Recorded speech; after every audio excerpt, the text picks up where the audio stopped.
준 생명의 은인을 19년 만에 찾아서 보험잔치를 베푼 사람들이 있습니다. 전재용 선장님, 당신을 만나게 해달라고 19년 동안 기도했습니다. 아직도 기억이 생생한 1985년 11월.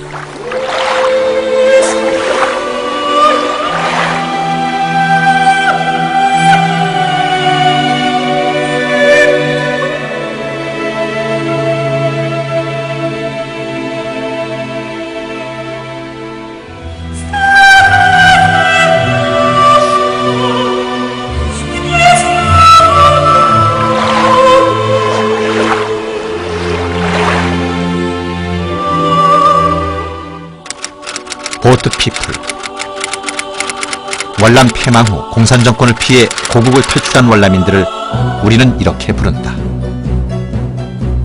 끝이 보이지 않는 망망대해 속으로 자신과 가족의 목숨을 맡긴 채 살아남기 위해 고국을 떠나야 했던 사람들. 106만여 명의 월남인들이 금방이라도 침몰할 듯한 배의 운명을 맡긴 채 공산화된 조국을 떠나야만 했다.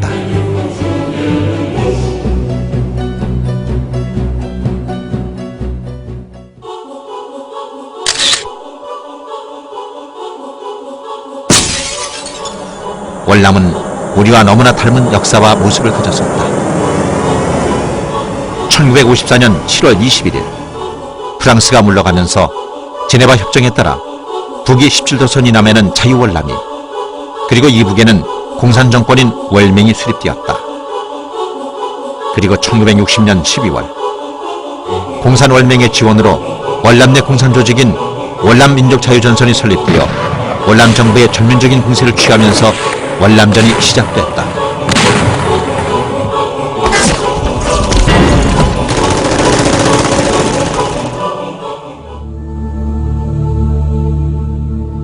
신생 독립국 월남을 지원하기 위해 참전한 미국은 1964년 이후 연간 500억 달러를 퍼부으며 53만여 명을 파병, 전사자 58,256명, 부상자 20만 명이라는 피해를 입게 된다. 그리고 그 끝이 보이지 않는 전쟁에서 발을 빼기 위해 1968년 5월 10일 파리에서 월맹과 비밀리에 협상을 시작하게 된다. 당시 오랜 기간의 전쟁으로 인해 매년 100만 톤의 식량을 비롯한 극심한 물자 부족에 시달리면서도 끝까지 대남적화 공세를 멈추지 않았던 월맹이 평화협상에 나선 목적은 침략군을 몰아내고 민중봉기를 통해 인민민주주의 정권을 남반부에 세우고 무력으로 남반부를 해방시켜 적화 통일을 달성한다는 것이었다. 공산당 측에서 평화협상 제의하지 해서 뭐 하는데 그게 결국 미국을 내쫓겨서 한 거거든요. 미국을 내쫓으면 공산화시킬 수 있다. 평화회담 하기 전에도 할 때도 한 다음에도 무력 남침 공산화라는 건 그 전략은 변함이 없었거든요. 겉으로는 변한 거 했죠. 근데 그걸 쏘갔죠. 그래서 월남은 망한 거죠. 월남의 정치 상황은 이러한 월맹의 치밀함과는 대조적이었다. 전쟁이 치열했던 1967년 9월 3일 치러진 월남 대통령 선거에는 무려 11명의 입 후보자가 난립했다. 이 선거에서 패한 야당 지도자 쭝딘주 변호사는 외세 배척 및 우리 민족끼리를 내세우며 동족 살상, 월맹에 대한 폭격 중지, 미군 철수, 조속한 남북평화회담 개최 등을 주장했고, 이 같은 발언은 미국과 월남 국민들의 반전 여론을 자극했다. 우리 뒤에 싸움을 해서 말이야. 더구나 애국국이 불러와서 그냥 여기 그냥 피바다가 되겠으니 말이야. 얼마나 슬퍼하시겠는가 말이야. 안 된다. 내가 전쟁 같으면 내가 평화협정을 맺어가지고 말이야. 평화적으로 남북통일 하나가 되겠다. 우리는 한민족이다. 이렇게 자꾸 그게 공헌은 당원이 얘기야. 근데 그게 몰랐죠. 파리에서의 비밀협상 진행이 알려진 후 월남 내부에서는 국론이 두 갈래로 갈라졌다. 강력한 반공정책을 주장하는 여당과 월맹과의 화해 정책을 들고 나와 월남 정부의 평화협상 참여를 촉구한 야당.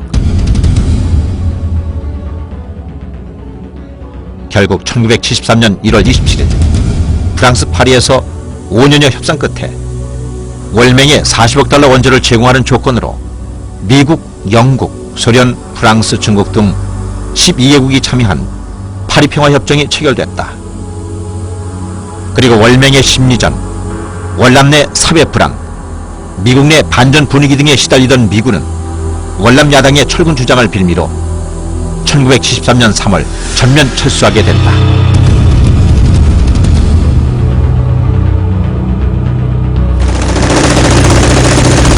예, 미국이 발표한 근본적인 원인은요, 미국 대사관 점령을 당하니 말이야, 앞으로 이거 안만 싸워도 끝이 안 나겠구나 말이야. 안 되겠다. 그걸 갖다가 걔들이 달성한 거예요. 그래서 미국을 내쫓기 위해서 한 거죠. 뭐, 결정이 타격받았는데, 공산적으로. 근데 그건 전부 그냥 뭐, 예면하고 그냥 신문에서 말이죠. 사이공 점령, 대사관 점령당했다, 말이야. 멋있다니까. 정말 이쪽이 사실은 크게 이기고 13만의 군사 중 9만 명 이상을 잃은 채 미군의 공격을 피해 산악지역으로 피했던 월맹군. 하지만 미군은 월맹군을 완전 섬멸하지 못한 채 반전 여론에 의해 철수하게 된 것이다. 나가버렸죠. 우리는 우리보다 훨씬 강하고 장비도 훨씬 우월한 적을 대면해 무찌를 수 있다고 생각하지 않았습니다. 따라서 어떤 면이든 우리에게 유리한 상황을 만들어 궁극적인 목표를 달성하려 했죠. 군사적, 정치적, 외교적 전선에서 싸우는 것입니다. 철수 당시 미국은 월남과 방위조약을 체결하면서 월맹이 평화협정을 파기하면 즉각 해군 및 공군력을 동원하여 월맹에 대한 폭격을 재개하고 월남 지상군을 지원키로 굳게 약속했다. 더불어 주월 미군이 철수하면서 그동안 미군이 보유하고 있던 전차와 장갑차 400대, 항공기 700대 등 10억 달러 이상의 각종 최신 무기까지도 모두 월남에 양도함으로써 그 무렵 월남의 공군력은 전 세계에서 4위를 기록하기도 했다. 당시 남북의 경제력 차이와 미군의 철저한 유사시 지원 약속은 주월 미군이 철수하더라도 휴전 체제가 최소한 10년은 갈 것이라는 믿음을 주기에 충분했다.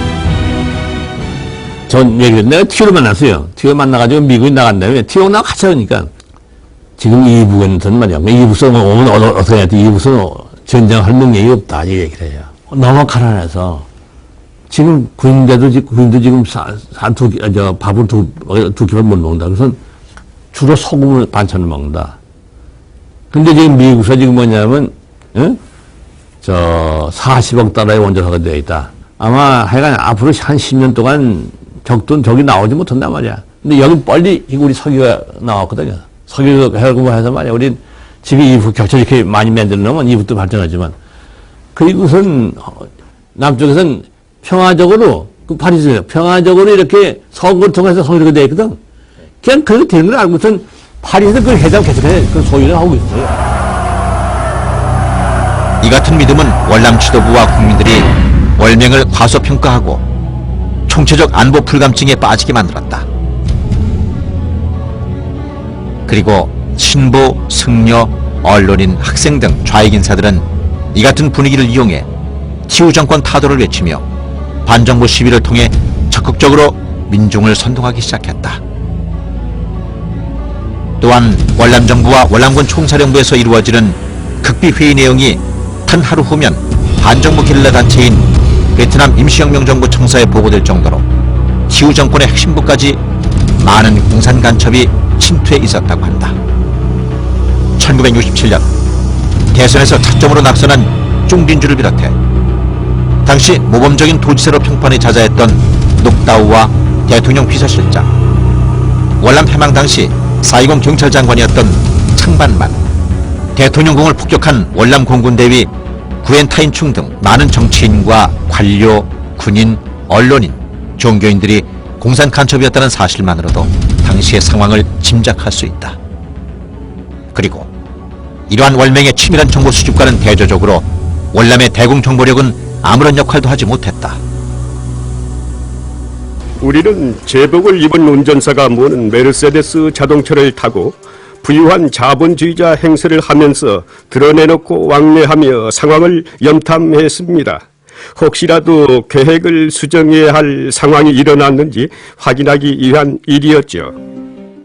구전사 정권 들어와 또 바꿨는데 또 바꾸고. 이게다가 정보기관이 말이죠. 거기에 아주 완전히 그냥 그 무력화돼서 말이죠.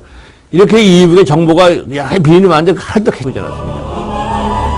월남 내 우익들이 우리가 절대 다수이므로 절대 망하지 않는다는 안일한 생각에 젖어 있을 때 공산 세력들은 자신들이 장악한 수십 개의 언론사를 통해 정부에 대한 원색적인 비난과 유언비어를 유포하고 우익 인사들을 무식한 전쟁광으로 매도하는 한편 수상후보 웬반홍, 사이공 대학 총학생 회장 등 수백 명 이상의 지도자급 반공 애국 인사들을 무자비하게 암살하기 시작했다.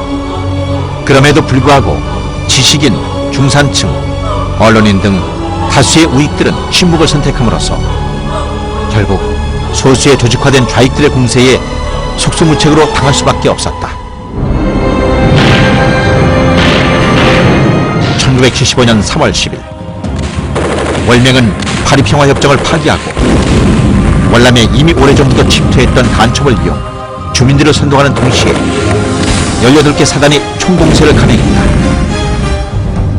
그러나 즉각 정쟁을 중지하고 일치 단결하여 침략군을 무찌르고 자유월남을 지키자는 티우 대통령의 호소를 외면하고 짜노탄 신부와 야당 지도자들은 정부를 비난하는 데 여념이 없었다. 분열과 총체적 부패 그리고 의욕 상실에 빠져있던 월남에게는 이미 나라를 지켜야겠다는 의지가 남아있지 않았다.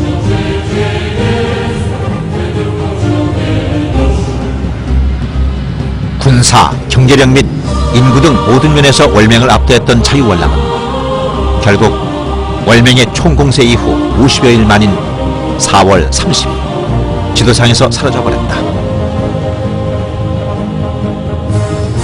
사이공 함락 후 월남의 군인과 경찰은 수용소로 보내졌고 공무원과 지도층 인사, 언론인, 정치인은 물론 반정부, 반체제 운동을 벌이며 월남 패망에 앞장섰던 짜노탄 신부 등 종교인, 교수, 학생 및 통일운동가까지 체포돼 수용소로 보내졌고 대부분 처형되는 등 수백만 명이 처형 학살됐다.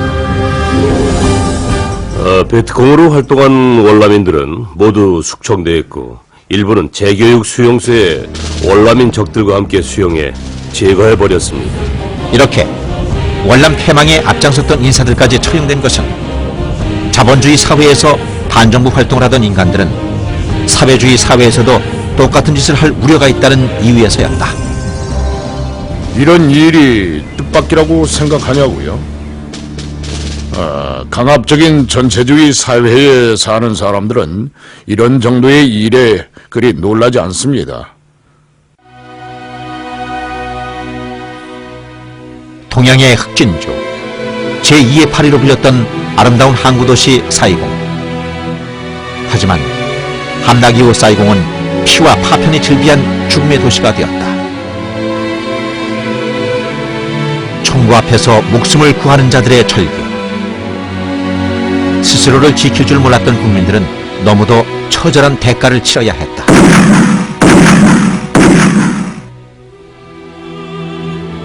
이렇게 월남이 월맹에 의해 유린될 때 평화협정 서명국들은 월남 국민들의 절규에 침묵으로 대답했다.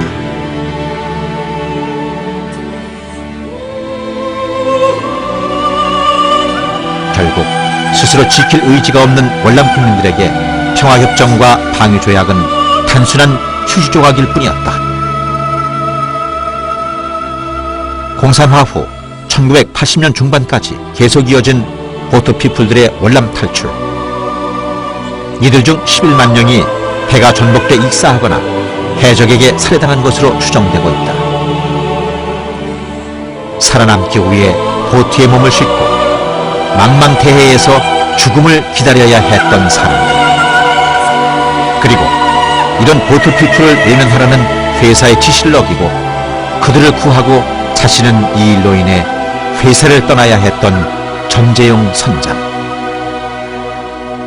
19년 만에 자신의 생명을 구해준 한국인 선장을 찾은 월남 난민들의 만남은 세계인들에게 잊혀졌던 월남의 비극을 다시 한번 일깨우는 계기가 되었다.